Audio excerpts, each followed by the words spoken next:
subhanahu wata'ala ya masa rahama, Allah ya gafarta masa.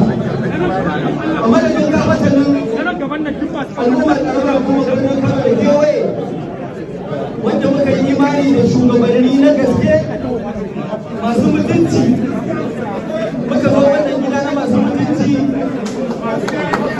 da daraja domin mu yi ta'aziyya wanda wannan rasuwa ce ta kowanne da ke jihar Kano. Jiya muna hanyar Katsina ga baki ɗaya da muka je wannan wajen ɗaurin aure a jihar Katsina wanda wannan maganar rasuwa babu abu da yi. Muna hanyar dawowa da daddare na ɗauki wayar salula ina kallon tattaunawa da ake da mahaifiyarmu tana bayanin hali na marigayi. Babu abin da nake ji a zuciyata kawai sai ta tsinke. To wannan izina ce ga dukkanin mutumin da yake raye, ya zama da cewa a ce mutum ya yi shekara 90 da ɗoriya amma babu wani mutum guda ɗaya da za a ce yana da wata kalma mara kyau a kansa ko an taɓa samun saɓani. To wannan shi ne abin da muke fatan Ubangiji subhanahu wata'ala ya sa mu koyi da halayensa, ya kyautata namu zuwan, ya kuma ci gaba da riko da hannun dukkanin abin da ya bari karkashin jagoranci mai girma sanata, ya bawa dukkanin al'ummar jihar Kano da Najeriya da masarautar Kano baki daya a gurin wannan rashi. Allah subhanahu wata'ala ya ji kansa, ya yi masa rahama, ya kyautata namu zuwa. Cikin tawagar mu akwai manya-manyan mutane da muka taho da su, kamar tsohon shugaban jam'iyyar CPC na jihar Kano Sharu Baban Lungu, ya fito waje, da Alhaji Ibrahim Isa, ɗaya daga cikin manya-manyan malaman jihar Kano wanda ya ba da gudunmawa a lokacin da mai girma sanata yake gwamnan jihar Kano, da su Alhaji Sarki Abaram, tsohon ɗan siyasa, da Alhaji Bello Isa Bayero, da su Murtala ɗan Dawaki, da kafatanin mutane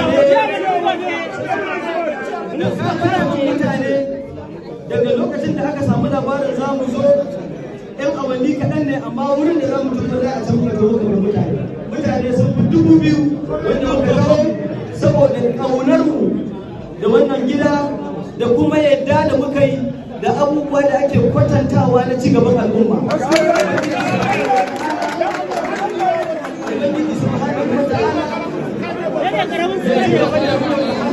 Dukkan wani ya imani da wannan tsari da kuma dukkanin waɗanda suke da kishi kawo ƙarshen zalunci a kowane irin nau'i na siyasa musamman a jihar Kano. Mu asali ɗan a yi taro, a yi addu'a, a yi addu'a.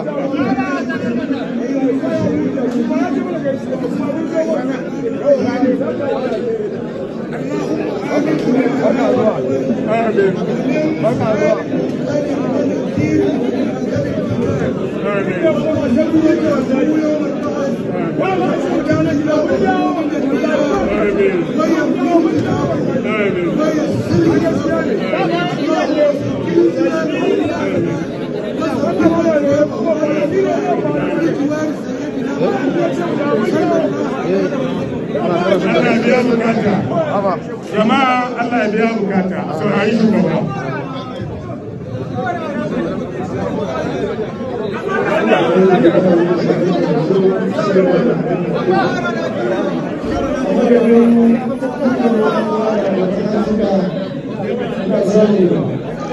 Godewa ɗan majalisa na tarayya da wakiltar birnin da kewaye ina godiya